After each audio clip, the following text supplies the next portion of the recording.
She's missed a few runs along the way, I found you, but today's the day of some very sharp trials. Light is on. We're ready now. First on a very windy day here on the Kenzo and the off, and I found you jump well off the inside, so did Eritas wide out, and showing a bit of speed as well as Astride, and now Choice Legend pounces on the lead, and Choice Legend with the head in front from Eritas, followed by Astride, then Kill Beatty, and I found you fifth on the rails with room to improve, and the last two, Fiorenza on the outside of Bella Corazon. So they settle into stride, and Choice Legend went to the rails here. It's a head in front to Eritas, parked on the outside. Kill Beatty, three wide, no cover. I found you railing through on the inside as they travel up to the home turn. So it's Choice Legend in front inside the 500 metres from Eritas on the outside. Kill Beatty hanging there. So quickly I found you pops off the fence, peels three wide. Bella Corazon gets onto her back. Choice Legend under the pump turning for home, and in a bound I found you moved up and takes the lead away from Choice Legend, Eritas, and then Bella Corazon and Fiorenza down the outside. But I found you 3 lengths in front now inside the 150 metres, and this exciting filly on debut, I found you, is going to win as expected. Fiorenza on the outside grabbing second in front of Bella Corazon. Choice Legend weakened into fourth, then came Astride and Eritas. And oh, it was a beautiful watch, wasn't it? I found you. We have been patient. Expected this galloper to go around 2 weeks ago, then a week ago at the midweeks, and the Snowdens have been saying we're pretty confident. We just need to wait for the right time, and today was that time, and gee, she was good. A daughter of I Am Invincible, impeccably bred. James McDonald actually rode this girl's very talented brother to a Group 1 success in Shooting to Win, and obviously a close relation to Deepfield as well. So it's an exceptionally talented family. And that dam, listen here, appears to have thrown yet another good one. I did think the run of Fiorenza was magnificent. When you have a look at the breeding, she's a horse that's definitely going to improve over further and maybe a little bit deeper on into the career. 31 into 19 on the NOP. There was a little bit of interest there as well. So well done to the Each Way players who got a piece of that. The 6 in for third and the 4 runs fourth. But 7, well found by you and Shani Brad, albeit at around $1.85 the close. Very good, wasn't it? Yeah, I was going to say, I think the rest of the country found her as well, $1.70 there. So when you step out with expectation, you're a $1.70 favourite and you've got a $1.3 million price tag hanging over your head. That's how you want to see them win. Was always in control, times and margins at the finish. And I think what the most impressive part is how well she executed. She did everything right. She jumped, she settled, she travelled and she quickened. So a perfect debut, obviously, from a filly going places. Keen to follow her throughout her career. The 2 was good. Fiorenza, she is bred to get further. When the speed came out of the race in the middle stages, she did get a touch keen, but I do like the way that she flattened out at the finish. So yeah, I think it's a race that will produce a few winners. But yeah, that winner, I found you, clearly a talented filly with a big future in front of her. There's a huge tailwind too, which I think is worth factoring in for the rest of the day. 109.9 the overall race time, 35.58 the close, 3 3/4 lengths the margin in the end. So she's put a decent gap on them, Pete. No, it was good, Ben. Good to see. She's been like a little Christmas present under the tree. Been waiting for 3 weeks to open it, but it's good that she produced that today. It's good for John Horse Club to have been patient, and she's a filly who's only going to keep getting better. She's still a bit immature, as you see. She's not a big filly, but she's starting to fill out and furnish now. So I'm sure the autumn will be you'll see the best of her. Well, with that in mind, is there a chance that you're going to tip out now and either see her in the spring or the autumn? No, I think we'll probably give another run or 2 now. Let's give her a good education, grounding. The 6 months is that's when she'll be really ready. Okay. Can't wait to see her then. Well done. Thanks, mate. Congratulations to Pete Snowden. As I mentioned, Shani, J-Mac was on her very talented brother in Shooting to Win many a moon ago, about 10 years ago in fact. It's hard to believe he's been around that long. But let's hope that she's half as good as that fella, because he was a star. Oh, that's my cue, Ben. Yeah, that's your cue. Okay, thanks, Ben. Over to you, Shani. All right, he's about to get off the scales. That was a pretty impressive win. We expected it. What'd she feel like? Yeah, no, she was really good, and she's taken a bit of a blow afterwards too, so I'd suggest there's plenty of improvement in her, and really well-educated, racy type of filly that will shoot through the grades. It's the performance speaks for itself. She landed in a good spot. Were you surprised that she showed that much toe? Because in the trials she had been getting back. Yeah, well, she jumped on turns, but her first 25, she wore 50 metres, wasn't quick, but they all stayed off and she able to rail through under her own steam, travelled comfortably and showed a great turn of foot. But I think she'd be better on a tad better ground, but she had a string to her bow by going on soft ground as well. Well done. Thank you.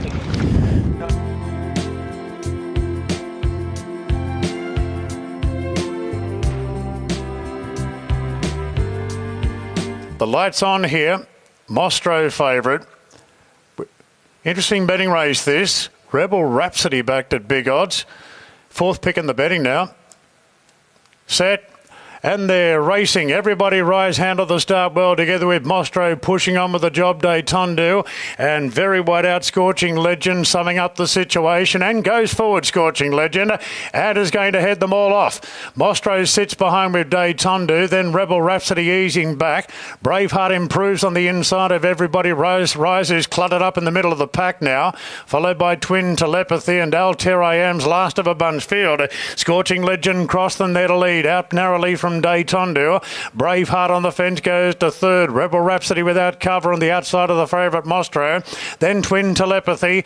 Everybody Rise Racing held up and a length and a half to Alter I Am. Coming into the straight, Scorching Legends left the fence.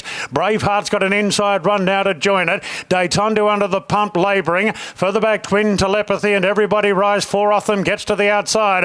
Braveheart 200 metres to go. Race 2 lengths clear from Scorching Legend. Then Day Tondu. Everybody Rise wide out, but Braveheart with a dominant lead. Braveheart inside the 100, nicely clear, getting the wobbles a little bit. Everybody Rise into second, but Braveheart drifted across the track, won it by 3/4 to Everybody Rise. Day Tondu third, Scorching Legend fourth. Alterium was next. Mostro didn't close it off. A gap to Twin Telepathy, and a long last was Rebel Rhapsody. Oh, an early Snowden double, and the $1.3 million full brother to King of Sparta gets career victory number 1 at start number 2. Tommy Berry with a beautiful steer, knew what he had under him. He was able to steal a run towards the inside, and he kicked clear in the end. Jesus, got out to a decent price, $19 on the NOP. The tote, a touch shorter than that, around $17 on the local tote. Beats the stablemate, the 6, Everybody Rise, who's been fantastic there. First up from a break and will certainly improve off the back of that. The 1, Deton Do, had its chance but ultimately bumped into a couple too good, and the 8 will complete that first 4. Scorching Legend, which did scorch the turf early but just got nabbed at about the 100 metre marker. Fantastic win there, Brad, from Braveheart. Yeah, they all looked to have their chance, didn't they? So a lovely neat ride there from Tommy Berry, settled just in behind the speed, hit the front a long way from home, and despite just getting the wobbles late and getting wanting to lay out, he was still good enough. So took plenty of improvement from that debut performance at Hawkesbury, where he did race a little bit tight up the fence, but appreciated a bit of room, and he let down with a really nice turn of foot. Try as they might, they couldn't get to him late. A nice return there from the likes of Dayton Do and Everybody Rise, and hopefully everything is okay there with Rebel Rhapsody, who dropped right out. So it was the money horse, but it wasn't to be today. But 5, 6, 1 and 8, as you say, an early double for Peter and Paul Snowden.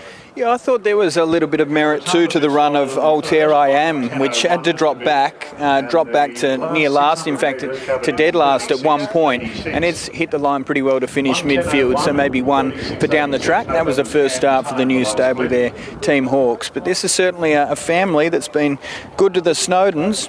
It's one of their favourites, King of Sparta, $1.3 million full brother here, and he's a pretty valuable proposition going forward by the looks. I was just saying the family's been good to you. King of Sparta's been an absolute ripper, and this one looks pretty talented too. Yeah, he's done a good job, Ben. He's still been a bit of an immature horse. We really liked him as a yearling, but he just went through a spurt there. He went plain and just lost a little bit, but he's on his way again now, and good to see him come off that last start. He improved a lot from the run, and we thought that in his work, and he showed that today. Okay, where do you think we can build from today? I think he can go on with it. I'm sure he'll be better on top of the ground. I hope he's looking for better ground out in the last 100 metres, but look, the family are much better on top of the ground. But it's good to see him win like that. That's a good result. Nice one. Well done. Thanks, Ben. Thank you. Fantastic work. Snowdens have got off to a ripper start, winning the first, and then they've Quinella the second, Shani. Indeed, Tom, you had a bit to do with this fella before he debuted. Did he always give you a nice feel in the trials? Yeah, he's always given us a really good feel, but he's just been been a bit temperamental at times, wanting to get on with the job a little bit too much like he did in his trial. But when he found cover today, he switched off really well. But he's a funny one. You don't really want to hit the front on him too early, but in saying that, he's a real momentum horse. So when we got the split, I didn't really want to stop his momentum, and he got a little bit lost late, but a lot of merit in the win, and he'll definitely go on from now. He took a lot from his first to his second run, so you'd have to think he'd take even more so now into his next one. 100%, and Pete takes time with his good colts, and he's a lovely colt, and Henry and his team at Newgate Farm spent a bit of money on him, so there's a little bit back, Henry. Hopefully we can get you some more. Well done, Tom.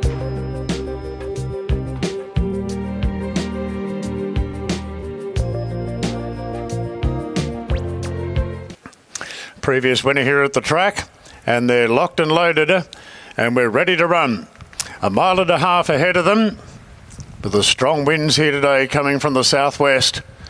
Racing now, and pretty good line out overall. Go with Balloon under a vigorous right earlies in the second half of the field. Father's Day jumped well. So did So Sleek, being sent forward wide out. Awesome Wonder Handy with Just Go Bang. Now Hiawatha Rees is out of that battle. Go with Balloons going down towards the rails. Hero Mania and Cadavara going to settle last of all. So Father's Day leads here, as he loves to do, and So Sleek, drawn wide out, is rolling forward, trying to clear Just Go Bang. Go with Balloon gets leaders back, so it's tucked right in behind the favourite as they work down the side of the course. Awesome Wonder now midfield. Hero Mania back on the inside of Hiawatha, who's going to settle second last now, and 1.5 lengths to Cadavar. So Father's Day is the front runner, and So Sleek got across from the outside, and we'll have to do it without cover at this point. Go with Balloon tucked in third, 1/2 the outside to Just Go Bang. 1.5 lengths then to Awesome Wonder in the running line, and the outside of Hero Mania is creeping a bit closer on the fence, and the last two, Hiawatha on the outside of Cadavar. So they roll down the back, 1,400 metres to go, and Father's Day, copping the headwind, leads by 3/4 to So Sleek. Go with Balloon tucked away third, leaders back, 1 length then to Just Go Bang, then Hero Mania, a neck back on the outside to Awesome Wonder, and the last two, the well-supported Hiawatha, who parks on the outside of Cadavar. So they've just about completed the long stretch down the back, and they're going to the bend now. Father's Day at the 1,000 by 3/4 to So Sleek.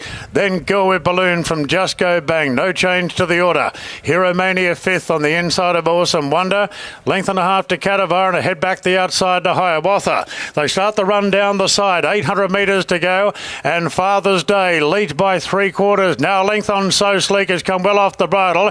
Just Go Bang wound up on the outside. Go with Balloon still 4th on the rails. Awesome Wonder moving into a wider position from Hero Mania, Cadavar, and Hiawatha's got it all to do as they come around the turn, and Father's Day ups the tempo. Father's Day got 2, 3, 4 in front of So Sleek under plenty of pressure. Then came Go with Balloon. Now Awesome Wonder starting to knuckle down, but 6 off the lead. Father's Day, has he got the legs to keep going? 250 out, he's nicely clear. Cadavar's going up the inside. Awesome Wonder the outside, but Father's Day still 3 in front. Cadavar's the only danger, a big danger. Cadavar is charging home, and Cadavar got up to knock off Father's Day. Awesome Wonder a 1/2 length away third, a big gap back to So Sleek. Then came Hero Mania. Hiawatha never a factor back in the field. Go with Balloon, oh, that pricked, and last in, Just Go Bang was out of bullets on the corner. Oh, what a fantastic race that was. Father's Day always sets that supreme tempo, was able to give an almighty kick at the top of the straight, and with a tailwind you thought this will take a hell of catching. Cadavar, though, was so game. A good 3 to 4 lengths off at about the 200 to 250, and just kept on grinding home. Got over the top and has probably won by a length or so in the end. 7 beats 1, the 3 in for third, that being Awesome Wonder, who has run okay but never really loomed as a winning chance down the outside there, and So Sleek will ultimately run 4th there, Brad. Yeah, he's ticked off the 2,400 metre box in a big way. It was a good test late, and he was there strong at the finish. Cadavar, so that's now 7 career starts, 3 wins as he continues to build on that record. So a patient ride from Karen McAvoy, and once a couple of those want to lay off the fence, he said thank you very much, and he had the length of the straight to grind down a very brave Father's Day. That's what he does. He pinches a break. You thought halfway down the straight he was home for for all money. Just got the staggers late with that little weight swing, 54 kilos on the back of the 3-year-old. That might have been telling at the finish. An Awesome Wonder ran on well, as she tends to do. But it might be a nice little staying 3-year-old going through the grades this time of year, Cadavar. Right, well, I'm sure the Waller team and Zane very happy with the performance of Cadavar there, a 3-year-old son of Tarzino, and a big drop back from that rough habit at Group 3 level to this today, but that was a game-chasing effort. Yeah, no doubt about it. He certainly appreciated a little drop in grade today. He hasn't obviously been in Sydney long, having raced it in Brisbane a few weeks ago, but we didn't envisage being that far back from the draw, to be fair, but we left it up to Kieran to sum things up from there, and he was good to the line. And 2400 absolutely ate that up. From 2000 up to 24 sometimes can be a step too far, but if anything, he seemed to relish it. Yeah, exactly. Bred to appreciate it, being by Tarzino, and he's lightly raced, as you said, so hopefully there's more in store for Connections. Well done to the team. Hopefully the first of a few wins today. Thank you. Cadavar gets the Waller team on the board. Karen McAvoy picks up 3 points in the Jockey Challenge, 7-1, 3 and 5. Race time 2:35.25 and 36.92 the close. Over to you, Shani. Thanks, Ben. Karen, that was a nice win from a horse that's still in his first preparation. He's been up to Brisbane, back, and it was a nice win. Yeah, it was. It was the first time I've ridden him, Shani, and back in grade today, and 2400 and 54 on his back with the positives, and did want to be a little bit closer in the run, but he sort of didn't step great, and then I was going to have to give him a real good kick, and I thought, I'll just let him be, and I was lucky I was able to ride the rail because Chad didn't go very quick in front, and rode the rail without really asking him, and he moved into it with good intent, and he had that horse day, made all that the running, and he gave his best the last furlong. Yeah. Could he now go on with it, and you think maybe next preparation will be a really nice stayer? Yeah, he possibly will. He's going to be obviously staying well, which is what he showed there, so it gives him options in Saturday grade, next preparation for sure. He's not a big horse, he's going to be a bit lightly framed, so he'll probably fill out a bit more as well, so no reason why he can't win a few more. Well done, mate. Thank you. Ta.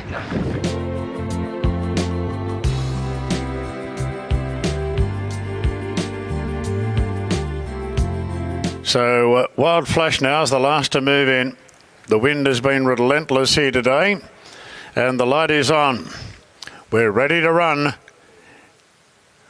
And they're off and racing here in the fourth. Wild Flash jumped out fairly. Wipeout drifts back to last, and Cathedral Cove's going to make the running from Jaharat Dubai.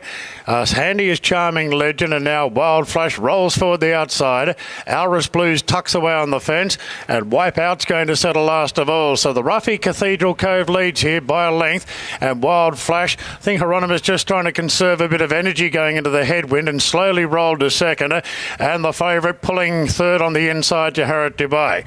A half further back to Charming Legend from Alris Blues, and Wipeout has been pretty well back today. Parks last of all. 800 metres to go. Cathedral Cove in front narrowly from Wild Flash, and Jaharat Dubai is trucking along in third. She's got the blinkers on for the first time today. Charming Legend keeps her company. 2 lengths to Alris Blues, and Wipeout as they race inside the 550 metres. It's been a sedate tempo. Cathedral Cove a narrow leader from Wild Flash. Dropping off now Charming Legend, so Jaharat Dubai will either go to the inside, yet J Max going up the inside now, and the short price favourite. It's Wild Flash, Cathedral Cove under the pump, and at a bound Jaharat Dubai went right up the inside and darts 2 lengths clear. Wipeout's coming down the outside, getting a second win here, Charming Legend. Jaharat Dubai in front. Charming Legend looked gone on the turn, has moved up and gone straight past Jaharat Dubai. Can't believe what I'm seeing here. Charming Legend has drawn clear to win it by 2 lengths, Jaharat Dubai. Will there ever be a race for her? Wipeout's run third, then Alris Blues, Cathedral Cove and Wild Flash drop right out. Well, wasn't that an enigmatic performance? A little on the bipolar side. Looked as though it would completely drop out at the point of the turn, or at least at bare minimum as though it had had enough, and then has been able to rally and was pretty soft on the line. A fantastic debut from Charming Legend. Les Bridge and Reece Jones. Wowee, that's one to follow for next time for sure. The 12, Jaharat Dubai, again just keeps bumping into horses that go that little bit better. They got a beautiful run in transit, chopped back towards the inside at the top of the straight, had every chance and really did loom the winner, but unfortunately the 2 just sprouted wings, and the 7, Wipeout will run third. For those who back that horse at the huge price, I hope you're each way. Otherwise, the over's got strikes once again. 2, 12, 7 and 8. And we'll get those times and margins shortly, Brad. Yeah, race had a bit of everything, but an encouraging debut there. He was very patchy, wasn't he, throughout? But to the credit of Rhys Jones, stuck to the task, and there was a response, so he really dug in late to get Jahawat Dubai. Probably can say that probably found the front maybe too soon. She's not the type of filly that you want to give the chance to have a bit of a think, and through no fault of James McDonald, just peeled up, travelled up underneath them and had to go from home maybe 100 metres or so earlier than what he would have liked. But she was there to win, I guess, if she was good enough. Charming Legend and Wipeout did make some late inroads there from back in the field. The market forecasted that probably not today, and he still ran quite well, so maybe one to knock down for next time. He just peaked that last little bit in testing conditions. But Charming Legend wins on debut. Yeah, certainly does. So just having a look, Les not on track today, so forgive me for no post-race interview from a trainer side of things. We'll chat to Rhys shortly. But at double figures, Charming Legend settled in that fourth spot, had the back of live chance in Wild Flash there, sitting outside the speed, and you thought, well, you've had a nice run. If you've got any ability, there's every chance you'll get over the top. The favourites towards its inside, peeled out at the top of the straight, and having a look, Rhys Jones is really having to push this horse along just to kind of get its mind on the job prior to straightening.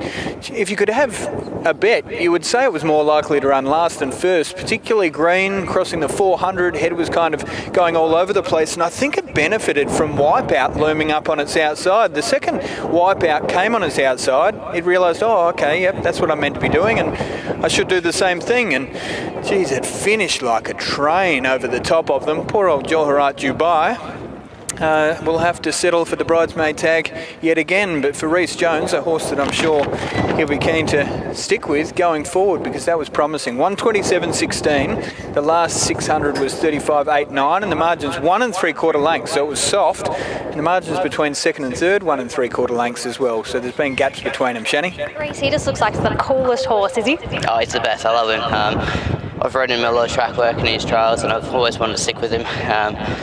Basically pleaded with Les to keep me on him, so I'm glad he has. I love him. He's so casual. He's so nice. He came off the bridle and he looked like he was going to run last, and then he just...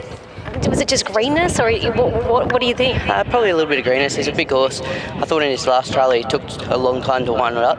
Once he winds up, he's got a nice little turn of foot, and he was getting stronger the further he's going. He's going to get up over a bit more ground, and I think he's going to be a nice horse. He's a big brute of an animal. Is he a tank to ride, or is he quite easy? Does he move himself around the track well? Yeah, no, he's very easy. He's very soft in the mouth. He's just very push button, very professional. He's just a gem to ride, and really happy to get the win for Les today.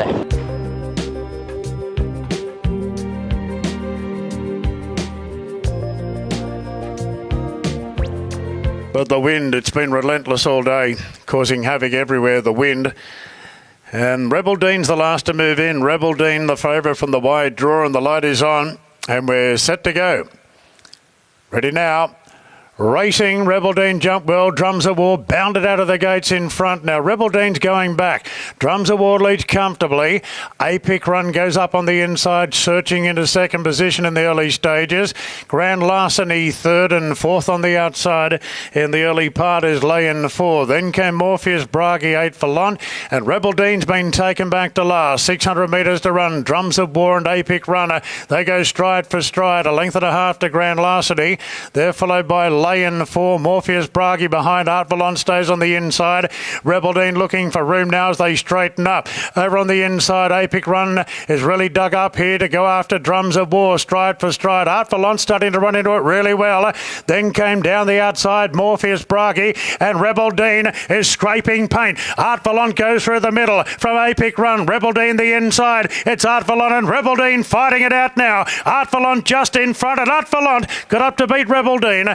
Apic Run third. Morpheus Bragi got his chance in fourth, followed by Grand Larceny, Drums of War, and Layin 4 dropped out to finish last. 13.5, 7 and 2. James McDonald with a beautiful steer on board. Art Valance. That's win number 2 at start number 9 for this 3-year-old daughter of Flying Artie. It was a magnificent run. Well done to Richard and Will Friedman coming down the outside. I did think Rebel Dean was pretty unlucky. They ended up finding a gap towards the inside, but by then, I don't want to say the ship had sailed, but it was mighty close. Jason Collett was able to surge up along the fence, and they've gone down maybe half a length, maybe even a long neck in the end. As for the rest, the 7 runs third, that being Epic Run, and the 2 in for fourth. Will Friedman, that was a great win, steaming down the outside there, and well, took a nice split and proved too strong late. You look cold, mate. I'm freezing. Did you see the three of us huddled under the... It wasn't the most masculine looking scene as I was huddled under the umbrella there, but anyway, that warmed me up. It was a good performance. No, she was good. To be fair, I think the fact that it was at testing conditions probably suited her. They didn't skip away as quickly as they probably can at 1,000, and she sort of grounded them down later. She's probably ready for a little bit further.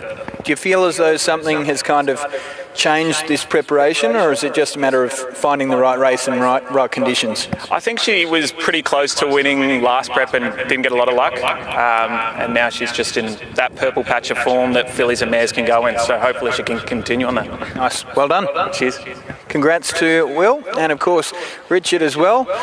And we'll get to James McDonald in 2 ticks. 59.54 the race time. That last 6 in 35.1. The margins along neck by 1 1/4 lengths.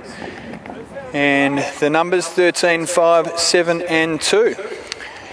James making his way back and can have a chat to Shani in 2 ticks. But yeah, that makes it back-to-back wins this preparation. Last prep just knocking on the door and kept bumping into one that little bit better. But now, back-to-back victories. Over to you, Shani, as James takes his time making his way to you. We're usually waiting for you, but he's actually waiting for the steward, to be fair. That was a good win. Did you write to instructions? Yeah. Well, there wasn't too many. 1,000 metres back marker been through the middle, and she was good. Really good. Going forward, I know you don't have a lot to do with her, but she could make a nice horse. Yeah, for sure, especially over these winter months.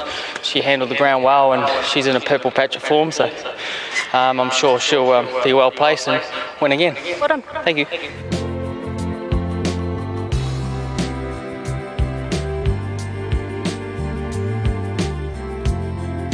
Light is on. We're ready to go. Set now. Racing. Now, Ningaloo Star jumped out midfield in the middle of the pack. Zoophoria began sharply. Zoophoria speeds to the lead with Ningaloo Star on the scene now to second. Waikiki right up there. Emmerdela's using barrier 1 to sit forward together with La Freccia. They're followed by Until Valhalla in the early part. Smart Little Miss crossed the Rubicon, Kahawati, and Nancy's been taken back to last. Zoophoria holds down the front by 3/4 to Ningaloo Star, who's in that forward roll again today. 2 lengths to Emmerdela from Waikiki, and Kahawati stranded 3 wide. Further back to Until Valhalla, La Freccia, Smart Little Miss back third last for Nancy, and crossed the Rubicon about 8 lengths off the leader at the rear of the field. So it's Zoophoria in front, was favourite this morning, third pick now at the 600. Zoophoria half in front to Ningaloo Star. Emmerdela given every hope.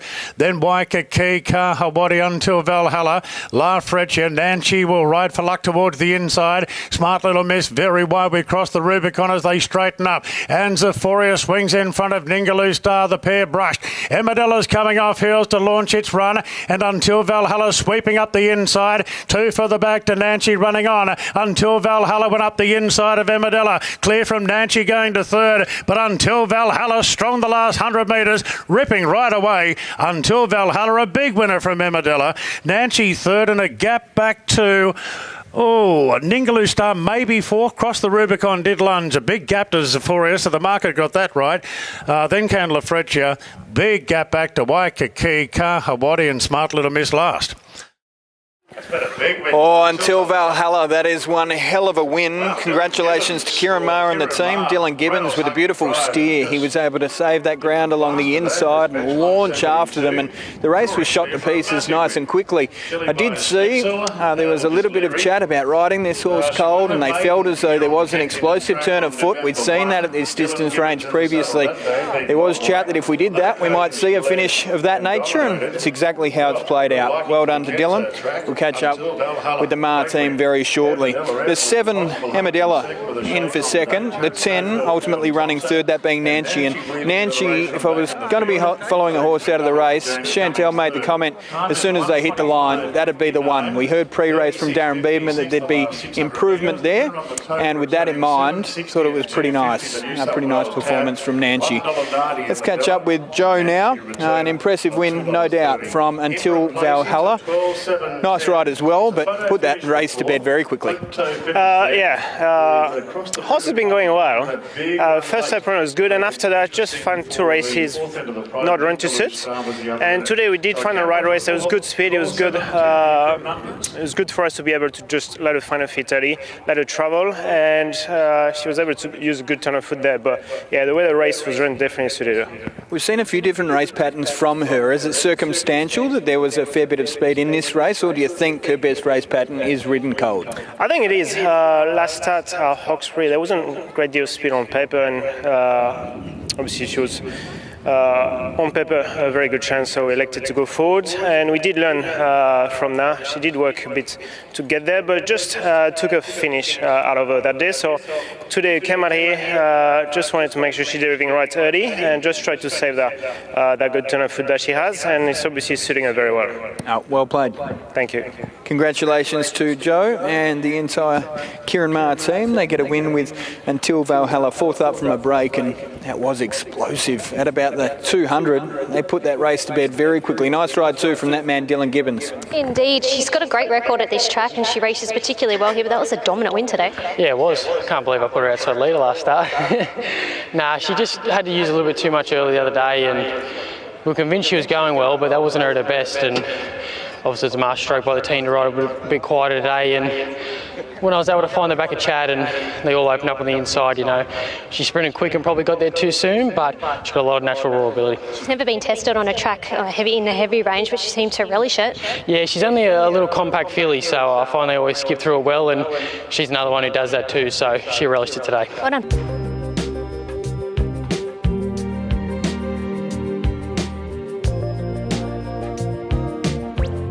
As we join Darren for the last. By Until Valhalla, with the rails hugging right to win the previous. Lighters on, set to go, and they're off and racing here in the last. The Englishman last out, Green Shadows taken back, and the favourite Pure Alpha jumps sharply a half in front early. From Bunker Hut and now Convincibility building up the revs wide out. Baronov settles in 4th from Olivia's Spirit, and the Carpet Bagger out wide. An advance of Dr. Evil, then came Headley Grange up the inside, the Englishman. From Sing a Love Song start line, and Green Shadows last of all. Convincibility got across to lead the way now by a length on Bunker Hut. The favourite takes a sit, Pure Alpha in 3rd. Moving through the middle is Olivia's Spirit, keeping the Carpet Bagger on a 3-wide path. 2 lengths further back then to Baronoff on the inside of runners. Out wide, Headley Grange as they race down the side. Further back to start line from Green Shadows, who's trying to improve its position from the Englishman. And Sing a Love Songs last of all. Convincibility leads at the 500 from Bunker Hut, the Carpet Bag, and now Pure Alpha being brow wound up on the inside, looking for a bit of room. Into the straight, Convincibility leads by 3/4, now a half on Bunker Hut. Pure Alpha's looking for a bit of room. Might have to come off heels as Bunker Hut serves it up to Convincibility. Pure Alpha comes off heels now. Headley Grange running on. Convincibility still the leader from Bunker Hut and Pure Alpha. Pure Alpha really lifting now, going home a little better, and Pure Alpha ran down Convincibility. We're Bunker Hut 3rd, Headley Grange a clear 4th, then Baronoff from Sing a Love Song, the Englishman, a gap to Green Shadows, Dr. Evil, the Carpet Bagger, big gap back to start line, and Olivia's Spirit. Pure Alpha Well, good tipping, Bradley. Pure Alpha, too good. 3 of them paired off to fight it out. Pure Alpha was able to launch over the top late. At about the 100-metre mark, you thought, oh, what's that will to win? Do you want this today? But Pure Alpha said, yep, don't worry about me. I'll take that. No worries at all. And it was pretty comfortable on the line. Convincibility to those that got the big price, a little tough. You've gone down a length or so. $21.90 post-deductions. It's jumped in single figures and ultimately gone down that length. But a good run and one for the each-way players. As for the rest, well, they were kind of beaten fairly comfortably. Headley Grange was a decent enough run. Beyond that, there were probably not too many to chuck into your black book, but good race nonetheless. Bunker Hut was brave as always, but just bumped into a couple a bit too good there, Brad. Yeah, it's a horse on his way. He's still got some maturing to do. There's not a lot of him, but he's only had the 4 career starts and now 2 wins and 2 minors. So once he has that another preparation under his belt, he does have the makings of a nice horse. He was good there. He was tractable. James McDonald rode a very patient race, and once he checked off heels, it might have been a little bit tougher than it first looked, but he was comfortable enough on the line. So that brings up a treble for James McDonald. He bookends the meeting and rode some pretty good ones. I Found You was the first winner and Pure Alpha the latter. So yeah, a horse that's on his way. He's pretty bomb-proof. He's pretty push-button, and he gets the job done and justifies being backed into an odds-on favourite. Yeah, Zane, Brad was just mentioning this horse does seem bomb-proof, very push-button, 1,300 metres last start, and here we are today. Had a beautiful run in transit, but that said, you need to get the job done. Yeah, that's exactly right. We come in today with an element of confidence, as the prize would suggest, and added by a good ride by James, stalking the speed. It did take a while to build momentum and work through his gears, which is an indication that he may appreciate a bit further, but it was good to see him knuckle down and get the job done late. With that in mind, I'm sure you have to chat to the boss, but do you think the plan is to step up in trip again this preparation? I'm sure it's in Chris's thinking. I mean, stepping him up in grade and distance is on the realms for this horse. Obviously, we come in today expecting a good performance, and it's good to see him get it done. 2 cracks at the 1400, 2 victories, well done. Thanks, Ben. Another good day for the stable with a couple of wins for them, and it's been a good day for this fella as well, James McDonald, with another winner, 9, 7, 1 and 11, 126.44 they race time and 35.95 the close. Shani? It's very progressive, very raw. What do you think of him? Yeah, no, he is really nice. He's definitely progressive, that's for sure. There's not much of him, but he seems to get the job done. He runs really honestly. A mile shouldn't be a problem with him. If anything, it'll be better. And he's going to be shooting through the grades. Lovely progressive horse. Does he prefer a bit of give in the ground? Because on majority of runs he's all been on soft. Yeah, for sure. I think so. He's in the right time of year. Build confidence. Obviously, he'll be very well placed from here on in, and I think we'll see a really good version of him. Maybe in a year's time, he's just going to be a lovely gelding to keep racing. Gets to go riding winners? Not really, no. Right on.